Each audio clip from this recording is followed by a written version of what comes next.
Attends, j'ai pas bien compris. Tu veux que je t'envoie une compile de textes de la littérature française? Lui qui a eu 7 sur 20 au bac français. Guillaume Musso.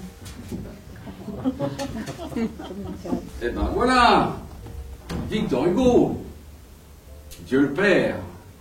Gavroche, fusillé, taquinait la fusillade. Il avait l'air de s'amuser beaucoup. C'était le moineau becquetant les chasseurs.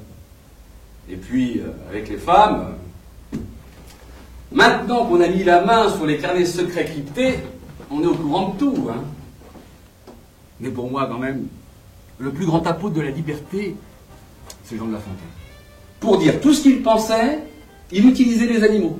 Le loup, déjà, se forge une félicité qui le fait pleurer de tendresse. Il fallait en avoir du courage pour critiquer le fou furieux de Louis XIV. C'était pas François Hollande, hein. S'il fallait condamner tous les ingrats qui sont au monde, à qui pourrait-on pardonner? Moi, je trouve que c'est pas évident de garder un secret. Là, surtout s'il est croustillant, on a envie de le partager. Elle va la répandre en plus de 10 endroits. Au lieu d'un 9, elle en dit 3. Pas n'importe où. Que vers le sol natal mon corps soit ramené, dans un sleeping du Paris Méditerranée, vers 1847. C'est air de Georges Brassens.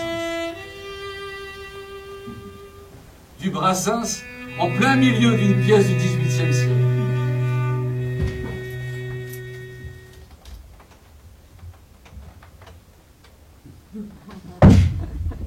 Le ton agressif. Moi, monsieur, si j'avais un tel nez, il faudrait sur le champ que je me l'amputasse. C'est de se faire un ciel qu'on puisse encore voir lorsqu'on se lève. C'est avoir des yeux qui, voyant le lait, voient le beau, quand même. Et c'est savoir rester parmi ceux qu'on haït, avec ceux qu'on aime.